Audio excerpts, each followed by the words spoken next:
All right. So I know you're new to franchising, but so far, what's been your biggest surprise since you guys got started in franchising? The biggest surprise, I would say, is the demand. People are excited. You never know. It's same when we started Homestretch is, are people going to need this service? Right. And we were like within days, everyone I talked to was like, yes, yes, yes, yes. So I could tell when we started Homestretch, there was a massive need for this. When we launched Indianapolis and Columbus, we knew obviously there's a need in those cities as well. And then I would say the demand and the excitement, about Homestretch has excited us. I would say the other thing is the complexity. I'm used to in sales, I have a service, I have a price, and I have a client.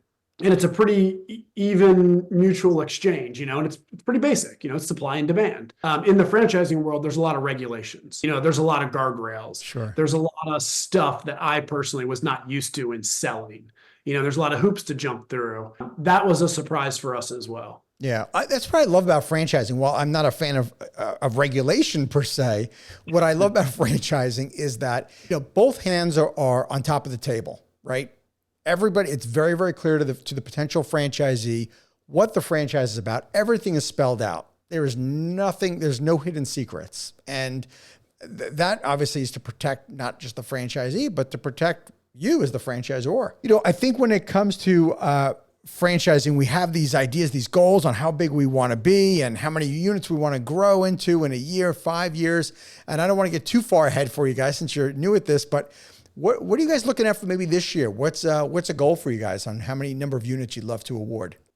Yeah, that changes kind of month by month just based on what we're seeing. I mean, without getting into specifics, our original goal is now far surpassed what we think we're going to end the year on, just given the early feedback we've seen from candidates. But again, for Nick and I, it just boils down to anybody that joins Homestretch, we just want to make sure that they're fully supported and successful. So I don't necessarily want to say our goal is to sell X amount of franchises.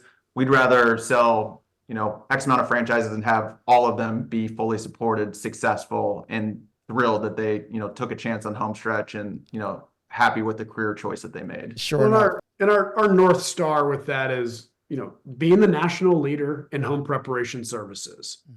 And the way we do that is bring in great franchisees and then support the heck out of them. So if we bring in good people and then we support the heck out of them, teach them all the mistakes we've made, all the tips and trades of the secret to be successful, eventually we will be the leader in the home prep services space. And that's kind of the North Star.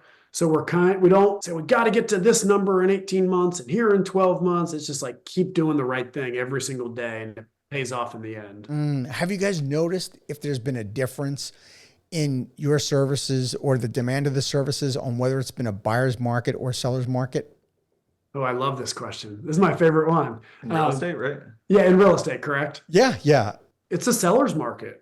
In the Midwest right now, and I'm assuming in a lot of other cities, it's definitely a seller's market. Right. And the number of listings since we started Homestretch, the number of listings have gone down 20% every single year. Inventory's low and our business is still doing really well and growing in those times. So I'm excited to see, not necessarily when it becomes a buyer's market, but when it becomes a normalized market where it's even, and like in my neighborhood, there's not a single house for sale. But what about when there's 9 or 10 homes for sale and one home is painted yellow with green carpet and the other home is nice and neutral? Well, the home that's yellow with green carpet, they're going to have to compete because now they have competition to sell their property. So we think we're positioned in a really good spot to get off and running with Homestretch. Because when it does normalize or when it does become a little bit of a buyer's market, these sellers are going to have to work even harder to sell their properties. Yeah, that makes sense. And then we go back to what I shared earlier about just the trends generation, to the baby boomer generation, which obviously they're getting older. That's a huge population that's going to have kids that are ultimately going to have to sell their parents' homes. That's going to offer tremendous opportunity for you guys as well. Absolutely. My mom is kind of the beginning of the baby boomer phase. And, they're starting to downsize, they're starting to go to retirement homes. And yeah, it's a giant swath of the population that's going to need help, just having this transition at a minimum. Like my mom's home is nice and updated, looks great, but she's going to need help emptying the house. She's going to end up going to a 1 or 2 bedroom condo.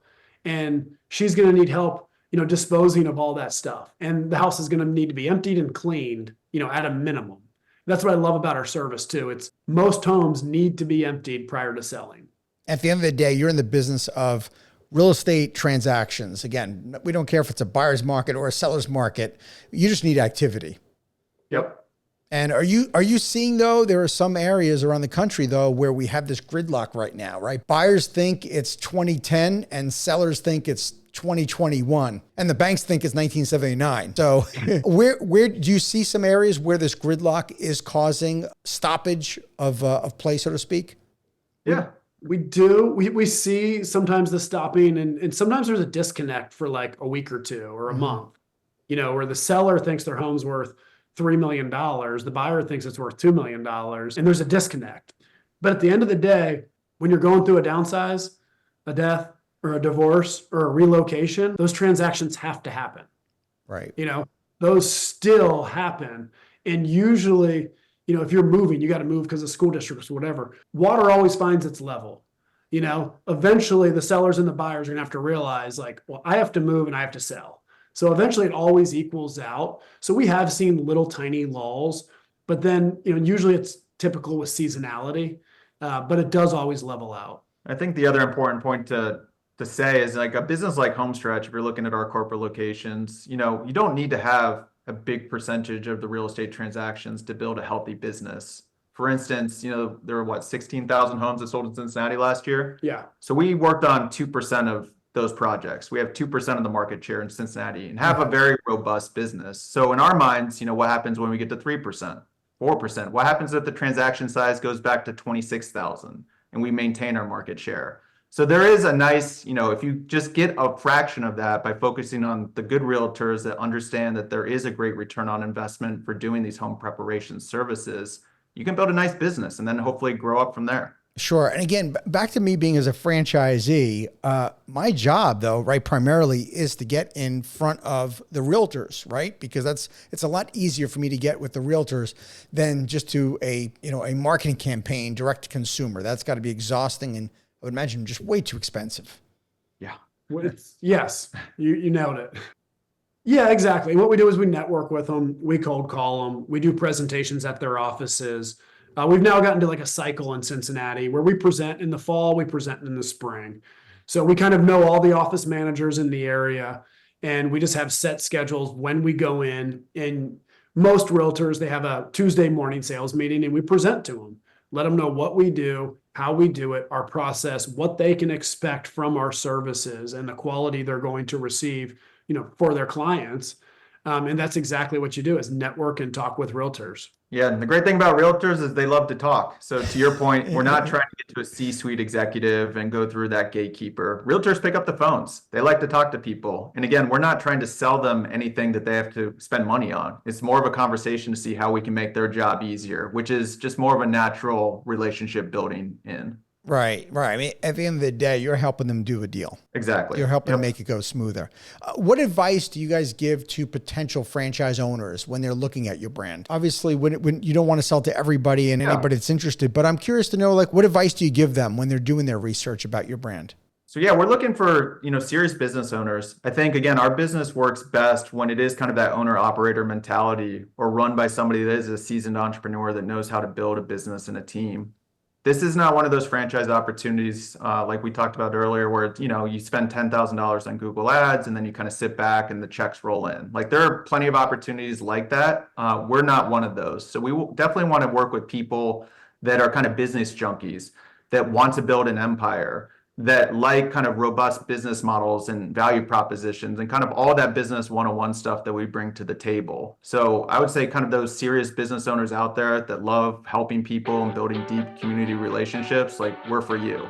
People that want the passive income, there are definitely opportunities out there that might check that box. Thank you for tuning into the Emerging Franchise Brands podcast. For additional insights, guest applications, and to stay connected, visit us at efbpodcast.com. The Emerging Franchise Brands podcast is for entertainment purposes only, and the views expressed do not necessarily represent those of Emerging Franchise Brands, its host Frank Fumey, or Emerging Franchise Group LLC. Any discussed franchise or investment opportunity requires thorough investigation, obtaining proper disclosure documents, and expert consultation before making any investment decisions. The podcast and its hosts do not offer professional advice or endorsements, and they hold no responsibility for actions, representations, accuracy, or consequential damages related to the podcast content.